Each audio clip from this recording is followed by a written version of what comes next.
5 zodiak ini tak segan mengenyahkan teman dari kehidupannya. Nomor 4, asli bikin ngeri. Hubungan pertemanan yang dimiliki setiap individu ternyata juga dipengaruhi oleh zodiak. Ada beberapa zodiak yang bisa memberi orang lain kompetisi saat berhubungan hingga membuat hubungan pertemanan yang awalnya baik menjadi buruk.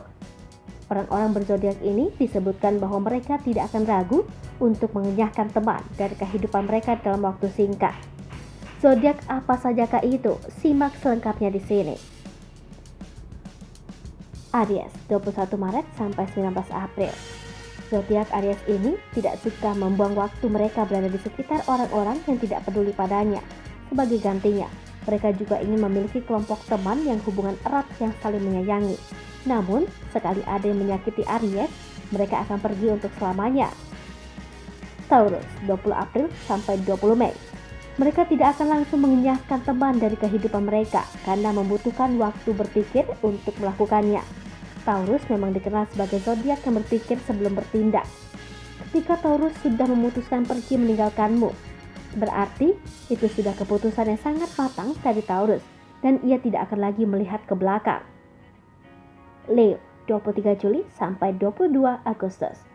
Leo adalah zodiak yang berpikir bahwa tidak ada alasan yang tepat untuk berada di orang-orang yang merendahkannya. Leo akan menghindari dan mengurangi berteman dengan orang-orang yang memiliki pengaruh buruk dan persahabatan yang tidak diinginkan. Scorpio, 23 Oktober sampai 21 November. Scorpio tidak akan main-main dalam memilih orang-orang yang berada di dalam lingkaran pertemanannya. Jadi, jika kamu masuk dalam lingkaran pertemanan Scorpio, berarti kamu adalah orang yang beruntung. Kalajengking yang menjadi simbol zodiak ini memang diketahui tidak mudah percaya pada orang dan sangat serius dalam berteman.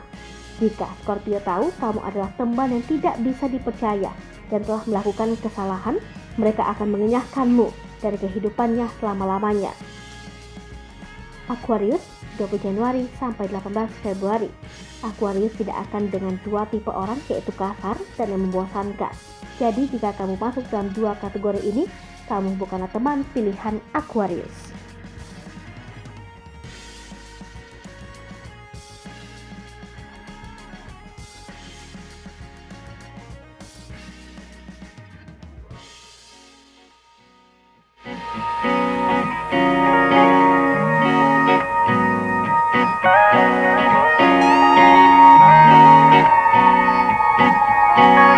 Hai pemirsa Sri Popo TV, jangan lupa komen, like, dan subscribe, serta tonton terus berita